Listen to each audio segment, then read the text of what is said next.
Good morning and happy new year. Welcome back to Sharika's lifestyle. আশা করি তোমরা সবাই খুব ভালো আছো, যে যেখান থেকে আমাকে দেখছো। আর আমি তো ভীষণ ভালো আছি, ভালো থাকবো, আর আশেপাশের সবাইকে ভালো রাখার চেষ্টা করব। এটাই বছরের প্রথম দিন থেকে শেষ পর্যন্ত আমার চাওয়া পাওয়া থাকবে। বছরের প্রথম দিন আমি কিন্তু গরম গরম ধোয়া ওঠা চায়ের কাপ হাতে নিয়ে বসে পড়েছি তোমাদের সাথে ক্যামেরা অন করে বকবক করতে। সারাদিন কি করব এখনো জানি না, তবে যাই করব সবটা যতটা পারবো তোমাদের সাথে শেয়ার করার চেষ্টা করব। তোমরা আমার সঙ্গে আছো আমি জানি, আর এই মনে জোরটা নিয়েই আমি বছরের প্রথম দিন থেকে পথ চলা শুরু করে দিলাম। আজ কিন্তু ঠান্ডাটা বেশ আছে, কারণ সকালবেলা ঘুম থেকে ওঠার পর টের পেলাম যে হ্যাঁ, অন্য দিনের তুলনায় আজ কিন্তু সকালে ঠান্ডাটা রয়েছে। তো ঠান্ডা রয়েছে বলে এই হুডিটাও আজকে পরে নিলাম। এখনো পর্যন্ত জানি না কি রান্না করব, দেখা যাক চা খাওয়ার পর কি রান্না করি। তো তাহলে চলো আমি চাটা এনজয় করে নিই, পরে আবার আসছি তোমাদের সাথে বকবক করার জন্য। পার্থ এখন ঘি দিয়ে ডিমের অমলেট আর কালকের এক পিস চিকেন দিয়ে ভাত খেয়ে অফিসে বেরিয়ে যাবে, কারণ আমার এখনো পর্যন্ত কিছু রান্না হয়নি, তাই ও এই দিয়েই ও খেয়ে অফিসে বেরিয়ে যাবে। আর তুতান এখন বর্নভিটা আর বিস্কিট খাচ্ছে। কিছুটা ছোলা নিয়ে নিলাম এই বাটিতে, আর এই বাটিতে নিয়ে নিলাম ছোলার ডাল। এই দুটো ধুয়ে এখন ভিজিয়ে রাখবো। জানি না কি করব, কিন্তু ভেজানো থাকলে মানে কিছু না কিছু রান্না হয়ে যাবে ডিনারে, তার জন্য এই দুটোকে এখন ভালো করে ধুয়ে ভিজিয়ে রাখবো। আজকে না রান্নার সেরকম কোনো প্রেশার নেই, কারণ পার্থ তো খেয়ে অফিসে চলে গেছে, আর বাড়িতে আমি আর তুতান আছি। কালকে রাতে চিকেন রয়ে গেছে, তো সেই চিকেন দিয়েই আমার আর তুতানের হয়ে যাবে।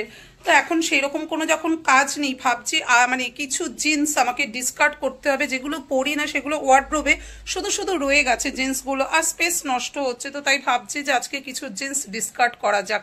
এখন ওয়ার্ড্রোব খুলে বসবো, দেখি কি কি জিন্স ডিসকার্ড করতে পারি। জিন্স ডিসকার্ড করতে গিয়ে এত জামা কাপড় আমি বার করলাম, যেগুলো আজকে আর আমার গায়ে হচ্ছে না, সেগুলোকে আমি প্যাকেট করলাম। 4 প্যাকেট জামা কাপড় হলো। এগুলো আমি কাউকে দিয়ে দেব। একটা ছেঁড়া তো দূরের কথা, কোনো ডিসকালার হয়নি, উল্টে এগুলো সব ড্রাই ক্লিন করা ছিল। কিন্তু আমি 2-3টে ট্রাই করে দেখলাম যে আমার হচ্ছে না, তাতেই আমি বুঝে গেছি আর অন্যগুলো হবে না। তার জন্য এই প্যাকেট এরকম করে প্যাকেট করে রাখলাম, 4 প্যাকেট। এবার দেখতে হবে কোনো সংস্থাতে নেয় কিনা, যদি নেয় আমি তাদেরকে দিয়ে দেব এই জামা কাপড়গুলো, মানে এই 4 প্যাকেট জামা কাপড় তাদের দেব। আর আমার খুব খারাপও লাগছে, কিন্তু কিছু করার নেই। 12টা জিন্স আমি বার করলাম, যেগুলো আমার হচ্ছে না আজকে আর। এখানে কিন্তু আমার জিন্স রয়েছে আর সব জামা কাপড়, মানে এই 3টে ব্যাগে জামা কাপড় রয়েছে, আর এই প্যাকেটে রয়েছে 12টা জিন্স, আর ওপরে একটা ক্যাপ রয়েছে। সত্যি আমার খারাপ লাগছে, কিন্তু কিছু করার নেই। আমার ওয়ার্ড্রোবে জায়গাও ছিল না, আর এগুলো রেখে দিয়ে দিনের পর দিন ওয়ার্ড্রোবের জায়গা অকুপাইড করে লাভ নেই। তার থেকে আমার মনে হয় কাউকে দিলে সে পরবে। আর সব জামা কাপড় আমার একদম ফ্রেশ এবং সবই ড্রাই ক্লিন করা। কিছু আগে অ্যামাজন থেকে একটা পার্সেল আমি রিসিভ করলাম, খুলে দেখা যাক কি আছে এর মধ্যে। পার্সেলটা তো বিশাল বড় দেখতে, জিনিস কি আছে সে তো আমি জানি, জিনিসটা তো খুবই ছোট, কিন্তু পার্সেল এসছে বিশাল বড় একটা বক্সে।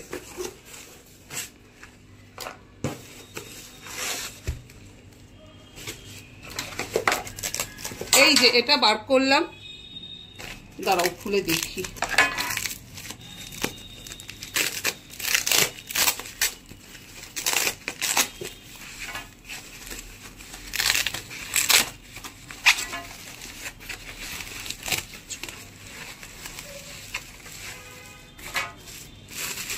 এই দেখো,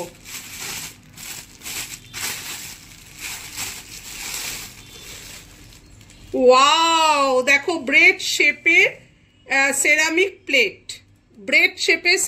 প্লেট, গুড ডে লেখা। এই যে মনে হয় আরেকটা আছে, আমি না ভেবেছিলাম 1 পিস, কিন্তু এখন তো দেখছি 2 পিস মনে হচ্ছে। এটা খুলে দেখা যাক। 2 পিস হলে বেশ ভালোই হবে। কিন্তু আমি না যখন বুক করেছিলাম তখন ওখানে শো করছিল 1 পিস, জানো তো।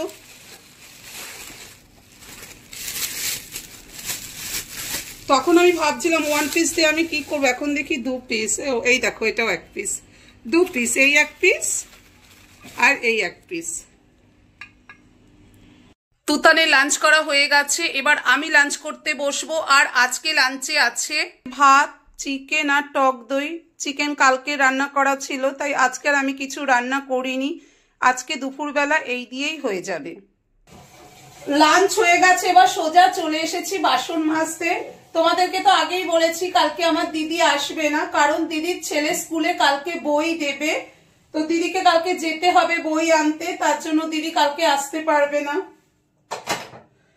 তাই আমি এখন লাঞ্চ করে উঠেই বাসন মাজতে চলে এলাম, কারণ বেশি বাসন একবারে হয়ে গেলে না মাজতে একটু প্রবলেম হবে। অ্যাকচুয়ালি আমরা সবাই না মানে অভ্যাসের উপর নির্ভরশীল, যেহেতু বাসন মাজার অত অভ্যাস নেই তার জন্য কষ্ট হবে, তাই ভাবলাম না এখন মেজে রাখি, বাসন অল্প থাকতে থাকতে এখন মেজে রাখলে আমারই সুবিধে হবে। কত চিন্তা ভাবনা, কত প্ল্যানিং, তাই না?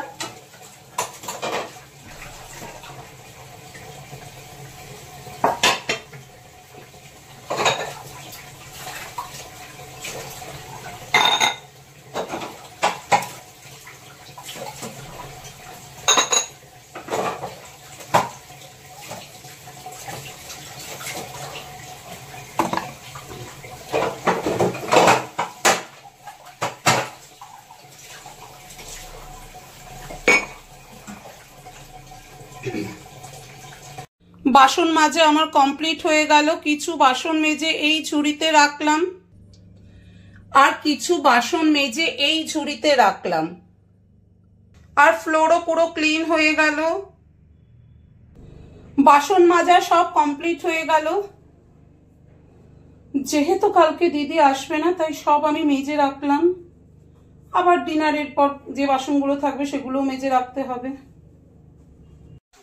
আজকে সন্ধেবেলা টিফিন আমাদের চা, মুড়ি, আলুর চপ আর পেঁয়াজি, এই দিয়ে আজকে সন্ধেবেলা আমাদের টিফিন হচ্ছে।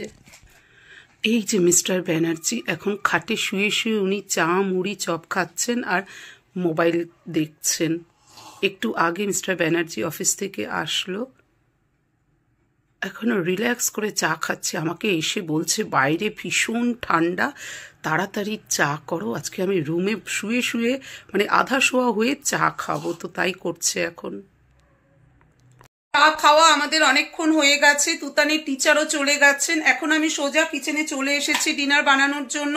আর আজকে ডিনারে বানাবো রুটি আর তরকারি। তরকারি বলতে আলু ছোলা দিয়ে মানে ছোলার ডাল দিয়ে, আলু আর ছোলার ডাল দিয়ে একটা নিরামিষ তরকারি করব আর তার সাথে রুটি করব। আর সকালে তো ছোলার ডালের সাথে এই ছোলাও ভিজিয়ে রেখেছিলাম, তো ছোলা ভিজে গেছে। এবার জল ঝরিয়ে এই ছোলাটাকে ফ্রিজে রেখে দেব, এটা অন্য দিন করব। ছোলাটা ভেজানো থাকলে কি হবে যে সেদ্ধ করে তাড়াতাড়ি করে সবজি করা যাবে, আর না ভিজিয়ে রাখলে সবজিও করা যাবে না। তাই ছোলাটা ভেজানো হয়ে গেছে, জল ঝরিয়ে এবার ছোলাটাকে আমি যাই ফ্রিজে রেখে আসি।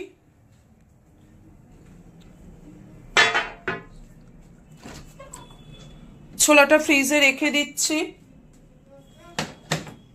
ফ্রিজে রেখে দিলাম। ছোলা ভেজানো থাকলে, ছোলার ডাল, রাজমা এগুলো ভেজানো থাকলে না খুব সুবিধে হয়, চটজলদি কোনো রেসিপি করা যায়। তো এখন ছোলার ডাল আমি সেদ্ধ করতে বসিয়ে দিয়েছি। ছোলার ডালের সবজি করার জন্য ছোলার ডালকে প্রথমে প্রেসার কুকারে সিটি দিয়ে নেব, 2টো সিটি দিয়ে নামিয়ে দেব, কারণ বেশি গলে গেলে না খেতে ভালো লাগবে না, তার জন্য 2টো সিটি দিয়ে আমি নামিয়ে দেব। আর এদিকে ছোলার ডালের মশলা করে নেব। এই টমেটোটা না খারাপ হয়ে এসেছে, তার জন্য এই কাঁচা টমেটো, পাকা টমেটো আর এই আদা আর কাঁচা লঙ্কা, গোটা জিরে, গোটা ধনে দিয়ে এখন একটা মশলা করে নেব। ছোলার ডাল সেদ্ধ করে জল ঝরিয়ে নিয়েছি, আর সেদ্ধটা এমনভাবে করতে হবে গোটা গোটাও থাকবে অথচ চিপলে ভেঙে যাবে। এই যে ডালটা কিন্তু গোটা গোটা আছে অথচ চিপলে একদম ভেঙে যাচ্ছে, এই রকম ভাবে ছোলার ডালটা সেদ্ধ করে নিতে হবে।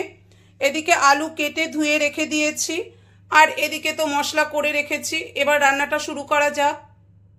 প্রথমে গ্যাসের ওপরে ফ্রাই প্যান বসিয়ে ফ্রাই প্যানে পরিমাণ মতো সাদা তেল দিয়ে দিয়েছি।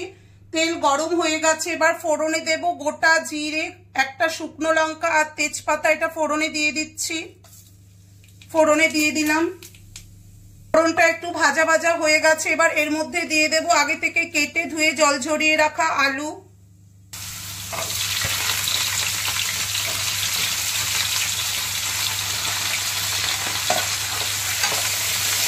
আলুগুলো ফ্রাই প্যানের মধ্যে দিয়ে দিলাম। এবার একটু লাল লাল করে আলুগুলোকে ভেজে নেব। আলুটা একটু লাল লাল করে ভাজা হয়ে গেছে। এবার এর মধ্যে দিয়ে দেব পরিমাণ মতো নুন। দিয়ে দিচ্ছি পরিমাণ মতো নুন। দেব হলুদ গুঁড়ো। এবার এর মধ্যে দিয়ে দেব পেস্ট করা মশলাটা।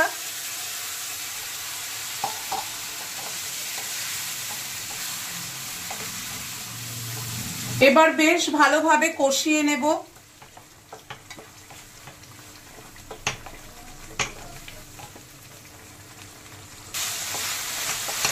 মশলাটা বেশ ভালোভাবে কষানো হয়ে গেছে। মশলা থেকে তেল ছাড়তে শুরু করে দিয়েছে। এবার এর মধ্যে দিয়ে দেব এই ডালটা, মানে সেদ্ধ করা ডালটা এবার দিয়ে দিচ্ছি এর মধ্যে। ডালটা দিয়ে দিলাম। এবার আলু আর মশলার সাথে ডালটা বেশ ভালোভাবে মিশিয়ে দেব।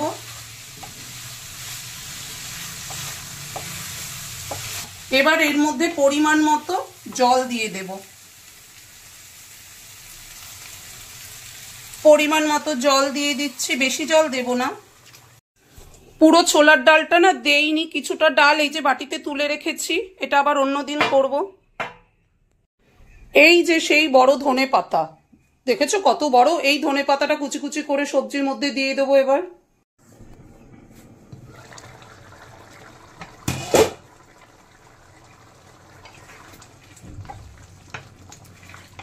তরকারিটা না এরকম মাখা মাখা পজিশনে আসলে ধনেপাতা কুচি দিয়ে নামিয়ে দিতে হবে। এবার এর মধ্যে ধনেপাতা কুচি করে দেব।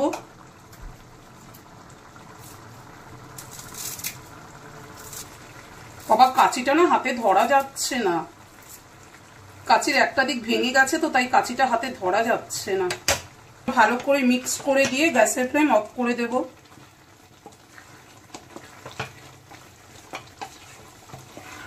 তো পুরো রেডি হয়ে গেছে। এবার গ্যাসের ফ্লেম অফ করে দেব। গ্যাসের ফ্লেম অফ করে দিলাম। তরকারিটার ফাইনাল লুক এই যে দেখতে এরকম হয়েছে, বেশ ভালো লাগছে দেখতে। ভাবছি আজকে রাতে পরোটা করা যাক, তার জন্য আটা আর ময়দা সমান পরিমাণে নিয়ে নিয়েছি। এর মধ্যে নুন দিয়েছি একটু, চিনি দিয়েছি একটু, আর ময়ামের জন্য তেল দিয়েছি। ভালো করে মেখে নেব। এবার এই তরকারিটার সাথে না পরোটা কিন্তু বেশ ভালো যাবে, তার জন্য পরোটাই বানাবো ঠিক করলাম। আটা ময়দাটা বেশ ভালোভাবে মাখা হয়ে গেছে। এবার কিছুক্ষণ রেস্টিং টাইমে রেখে দেব। আমি একটা জিনিস ফলো করে দেখেছি, আটা বা ময়দা রুটি করো কি লুচি করো কি পরোটা করো, যাই করো না কেন, মাখার পর একটু রেস্টিং টাইমে রাখলে না লুচি রুটি পরোটা বেশ ভালো হয় কিন্তু, আর সফট হয়। তার জন্য রেস্টিং টাইমে রাখা খুব দরকার। পরোটা হয়ে গেছে। এবার তুতানকে ডিনার করাবো। তুতানের ডিনার হয়ে গেছে। এবার আমি আর মিস্টার ব্যানার্জি ডিনার করতে বসবো। ডিনারের পর কিচেনে অনেক কাজ থাকে, সেই সব কাজ কমপ্লিট করলাম। আর আজকে অন্য দিনের তুলনায় কাজটা একটু বেশিই ছিল, কারণ কালকে আমার দিদি আসবে না। যেহেতু দিদির ছেলেকে কালকে মানে দিদির ছেলেদের স্কুলে কালকে বই দেবে, দিদিকে যেতে হবে, তার জন্য কাল দিদি আসবে না। তাই আমার কিচেনে কাজটা অন্য দিনের তুলনায় আজকে একটু বেশিই ছিল। যাই হোক, আমার তো সব কাজ কিচেনে কমপ্লিট হয়ে গেছে। এবার হাতে নিয়ে বসেছি night cream. Night cream use করবার পর আমার কিন্তু কাজ শেষ হবে না, আমাকে এডিট করতে বসতে হবে। তাই আজকের ব্লগটা আমি বেশি বড় না করে এখানেই শেষ করব, কারণ এরপর আর আমার দেখানোর কিছু নেই, আমাকে বসতে হবে এডিটিংয়ে। তাই ব্লগটা আমি এখানেই শেষ করে দিচ্ছি। এই ব্লগের কোনো অংশ যদি তোমাদের একটু হলেও ভালো লেগে থাকে, অবশ্যই do like, comment, share and subscribe. Bye bye, love you all, good night.